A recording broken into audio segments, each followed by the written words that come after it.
Okay, back again. Welding songs here. So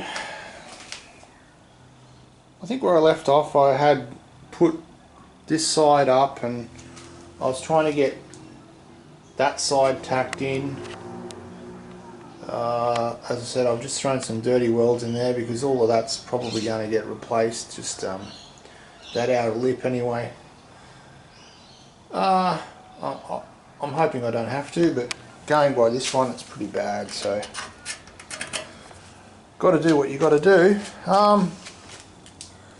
So it's taken me not a long time to do this side, but an awfully long time to get this side up. I don't know how many times I've had to readjust and move around, and I'll just go through what's been happening.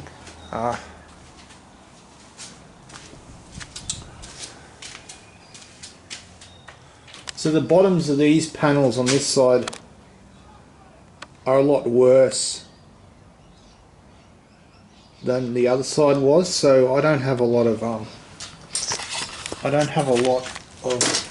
area for it to sit on the panel underneath, so I can get my levels right. But I've used these.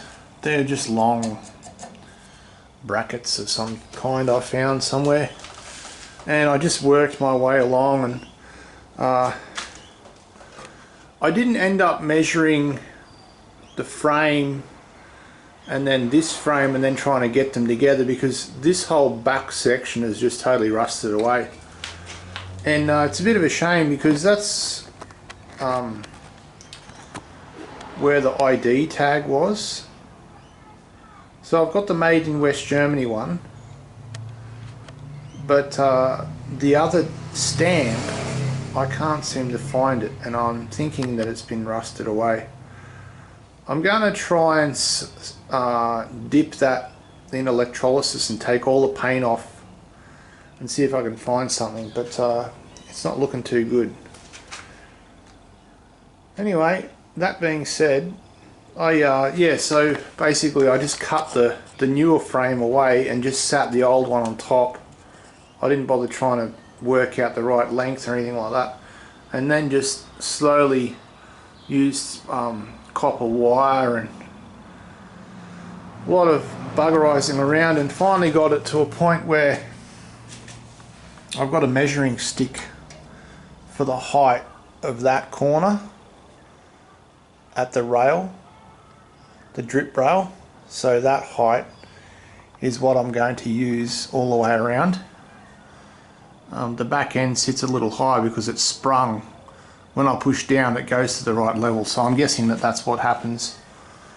And this side over here, it's at the right level now, but it's not attached to the bottom frame, so it's only attached to that pallet lifter there, and it's relatively level.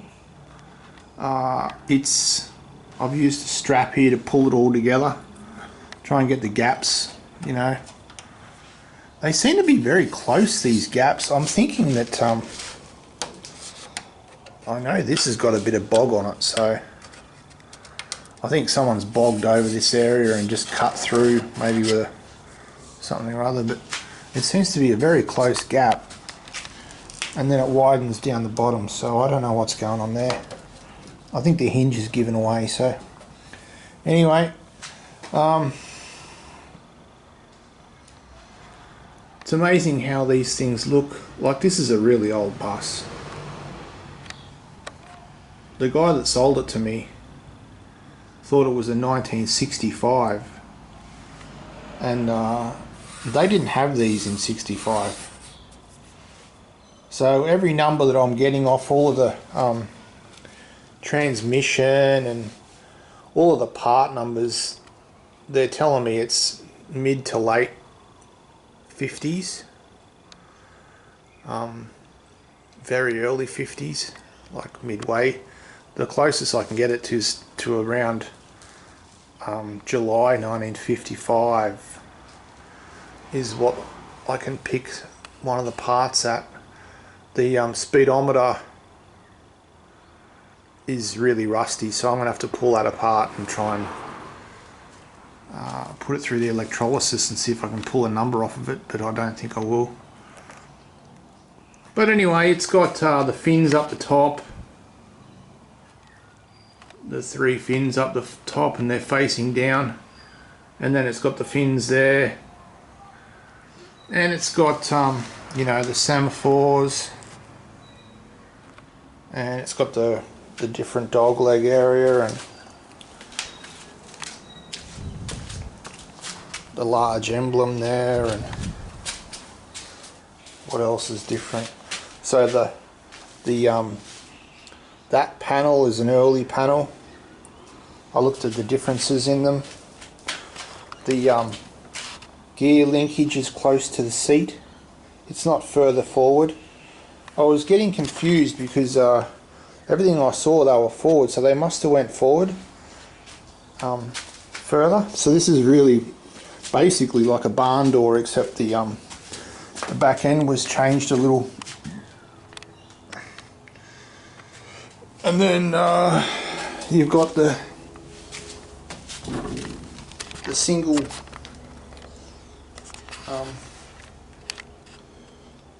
light at the back, the bumper holder.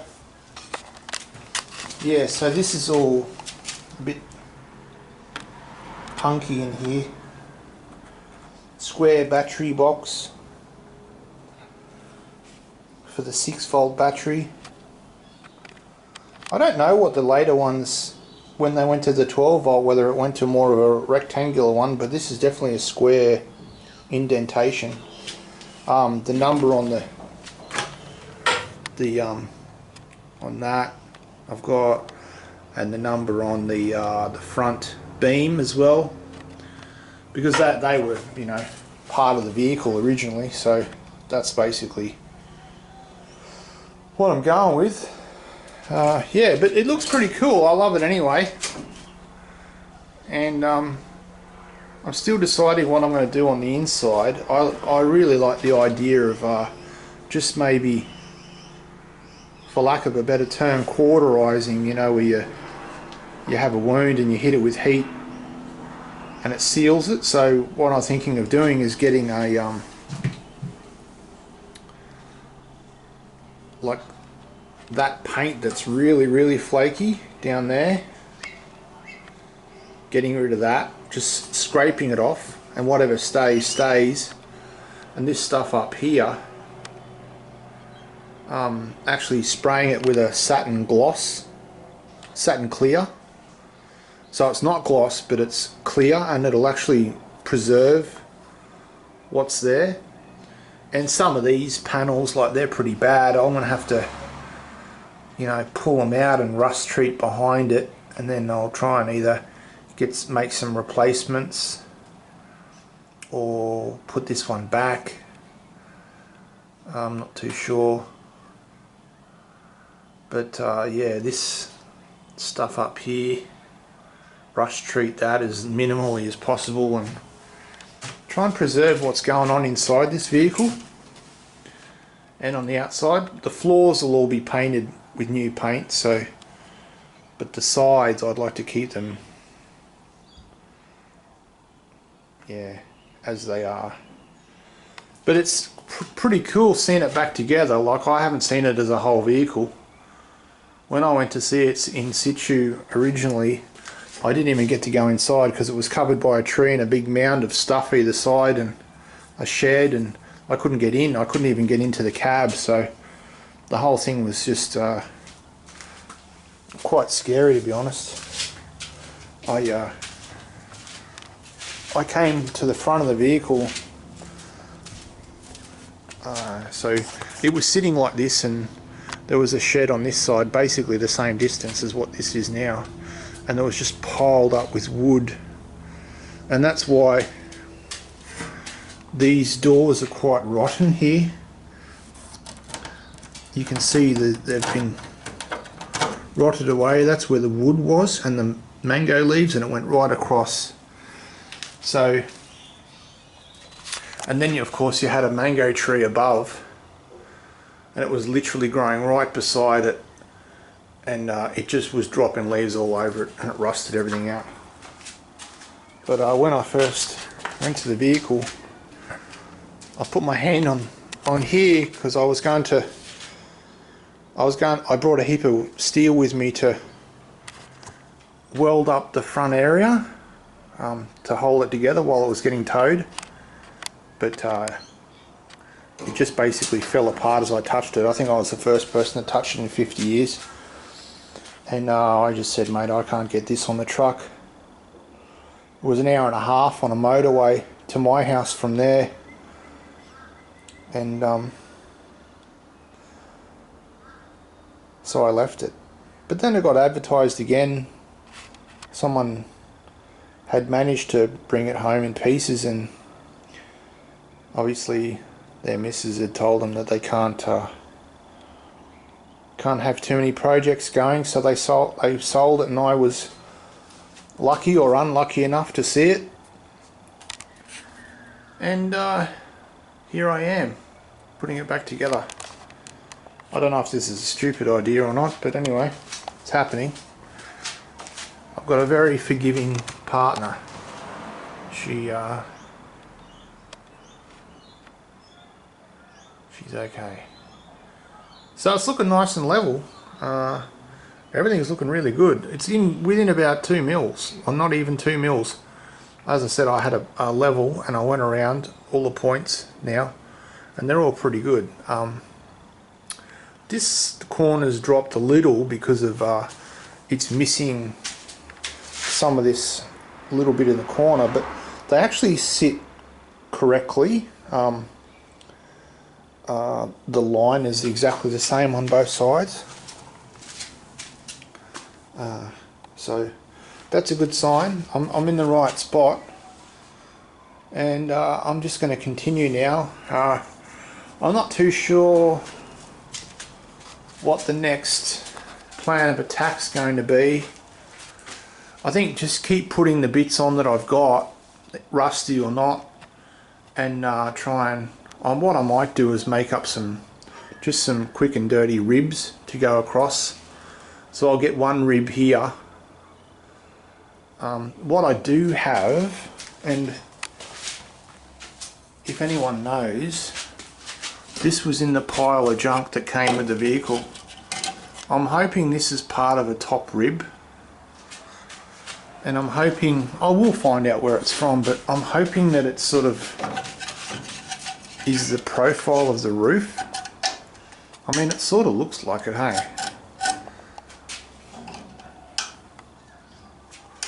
It's either that or it's down the back there somewhere. But if I can make up some profiles that look sort of like that and go right across, they can actually go straight into these, and I'll put them all the way along, and then I can just sort of tweak it in and out. This is rock solid here now. It's really good. It's amazing how much sturdier it gets when you start to put all the bits back together. So yeah, no more metal work for the moment. Just trying to get it all square, level, true, and then I definitely think putting the ribs across is a good idea, and then I can maybe start working on these, and then tying them into the bottom frame. That might be a good idea. So if I tie this side in and then tie this side in, and then I have a roof on it, it becomes quite strong then. I'm only really going by what I can go by, so it's not like I can just pick a point and go, this is where I'm going to start from and work back, because I'm dictated by what I can find. Like, say for instance, working on the front section here, where's my point? well, I don't know, but I've got nothing on that side at all. I've got one broken piece over there, just there, but I do have this. So I do have this, so it's just a matter of putting it back, and then, you know, all of a sudden I'm starting to get an idea, like I can get level that way and then true this way, so something like that in space, and then obviously the window frame is somewhere there as well. That's obviously not where it is, but I definitely think this front end is lower than where it should be. From the side, that dips down, so I definitely think this is lower than where it should be. And this is why I didn't continue forward. It just, something didn't seem quite right. So I'm going to put the steering rack back in. First off, I've got to get the steering wheel off, and that seems to be a drama. I've already tried a few times now. I've soaked it in oil and I can't even get the nut off. So anyway, I've got an impact wrench and air chisel and stuff. I'll give it a crack. I just didn't want to break it first up. But yeah, liking it more every day, definitely. There's a few windows missing. I didn't realise the windows in the doors were gone. I don't remember them being missing. So I've got 1, 2. This one's gone. I've got one windscreen. There it's Safari pop-out ones. One of them is broken. And this is the back tailgate, or the back. I haven't got the courage to sit that up there just yet. But that window's not broken. So yeah, I'm missing the engine bay lid. And basically all of this in here. But definitely for people that you know, like combis and like old ones and like to see them getting put back on the road, this is definitely going to be a channel for you, because you're going to see the whole lot. And I'm relentless. I won't give up. I'll just keep going until this is done. I've been going at this every day for, you know, a month and a half now. And if you think about where I started from, it's not too bad really. I mean, I'm at a point now where I've got, you know, something that half resembles a vehicle. But I will get there. I've been collecting bits and pieces from some swap meets and stuff. I've got the petrol tank, and I've got this motor now, and a funky exhaust, gearbox, you know, think bits and pieces. So it'll come back, it'll come together. Tell me what you think anyway, if you think I should leave the interior as it is, or buff it out. Do you think it'll buff out? What do you reckon? Do you think that'll buff out? What about that? What about that? No, I don't think it's going to buff out. But it's definitely got some patina. You can't buy this patina. I mean, look at it.